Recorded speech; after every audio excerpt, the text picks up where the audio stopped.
ಲಕ್ಕುಂಡಿ ಐತಿಹಾಸಿಕ ಪ್ರಸಿದ್ಧಿಯಾಗಿರ್ತಕ್ಕಂಥ ಸ್ಥಳ.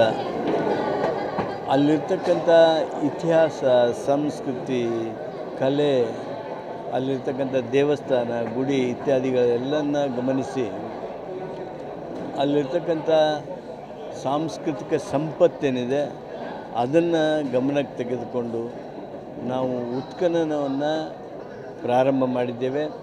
ಮುಖ್ಯಮಂತ್ರಿಗಳು ಚಾಲನೆ ಕೊಟ್ಟಿದ್ದಾರೆ. ನಾಳೆಯಿಂದ ಪೂರ್ಣ ಪ್ರಮಾಣದ ಉತ್ಖನನ ಲಕ್ಕುಂಡಿಯಲ್ಲಿ ಪ್ರಾರಂಭ ಆಗ್ತದೆ.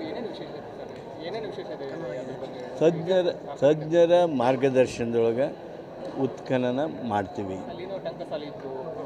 ಅಲ್ಲ ಭಾಳಷ್ಟಿದೆ, ಅದರದ್ದೇ ಆಗಿರ್ತಕ್ಕಂಥ ಇತಿಹಾಸ ಇದೆ.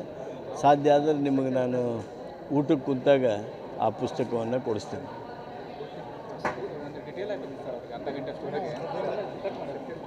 ಅದಕ್ಕಾಗಿ ಏನು ಹಣಕಾಸು ಬೇಕಾಗಿತ್ತು ಆ ಹಣಕಾಸನ್ನು ಒದಗಿಸಿದ್ದೇವೆ.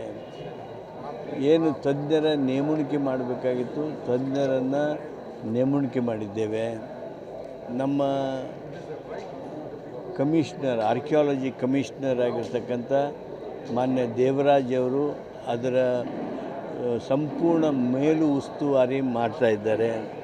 ಜೊತೆಗೆ ಸ್ಮಿತಾ ರೆಡ್ಡಿ ಅನ್ನುವಂಥ ಮತ್ತೊಬ್ಬ ಹಿರಿಯ ಅಧಿಕಾರಿಣಿ ಅಲ್ಲಿ ವಿಶೇಷ ವ್ಯವಸ್ಥೆಗಳನ್ನು ಹಾಗೂ ಮಾರ್ಗದರ್ಶನವನ್ನು ಮಾಡ್ತಾಯಿದ್ದಾರೆ.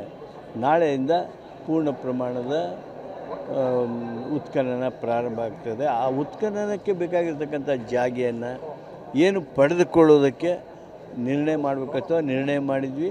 ಅದಕ್ಕೇನು ಹಣಕಾಸನ್ನು ಒದಗಿಸ್ಬೇಕಾಯ್ತು ಹಣಕಾಸನ್ನು ಒದಗಿಸಿದ್ದೇವೆ. ಆ ಜಾಗೆಯನ್ನು ಈಗಾಗಲೇ ನಮಗೆ ಆ ಸಂಸ್ಥೆಯ ಮಾಲೀಕರು ಸರ್ಕಾರಕ್ಕೆ ವಹಿಸಿಕೊಟ್ಟಿದ್ದಾರೆ. ನಮ್ಮ ಲಕ್ಕುಂಡಿ ಪ್ರಾಧಿಕಾರ ಏನಿದೆ ಸ್ಥಳೀಯ ಮಟ್ಟದ್ದು ಅದು ಅದರ ಉಸ್ತುವಾರಿಯನ್ನು ನೋಡ್ತಾ ಇದೆ. ಭದ್ರತೆ ವಿಚಾರ ನೀವೆಲ್ಲ ನೋಡಿದ್ರಿ. ಏನೂ ಗೊತ್ತಿಲ್ಲದೆ ಇದ್ದಂಥ ಸಂದರ್ಭದೊಳಗನ ಅನಧಿಕೃತವಾಗಿ ಫೌಂಡೇಶನ್ ತೆಗೆಯೋ ಮುಂದೆ ಸಿಕ್ಕಂಥ ಆಸ್ತಿ ನಿಧಿಯನ್ನು ತಕ್ಷಣ 15 ನಿಮಿಷದೊಳಗೆ no less than SP was then. ನೀವು ನಿಮ್ಮ ಕ್ಯಾಮ್ರಾ ಮುಟ್ಟೋಕ್ಕಿಂತ ಮೊದಲಕ್ಕೆ SP ಅವರಲ್ಲಿ ಹಾಜರಿದ್ದರು. ಅಧಿಕಾರಿಗಳು, ಜಿಲ್ಲಾಡಳಿತ, ಅಪರ ಜಿಲ್ಲಾಧಿಕಾರಿ ಅಲ್ಲಿದ್ದರು, ನಮ್ಮ AC ಅವರಿದ್ದರು, ತಹಶೀಲ್ದಾರ್ ಇದ್ದರು. ಅಂದರೆ ಅಷ್ಟು ಜಾಗರೂಕರಾಗಿ ನಾವು ಜಿಲ್ಲಾಡಳಿತ ಕೆಲಸ ಮಾಡ್ತಾಯಿದೆ.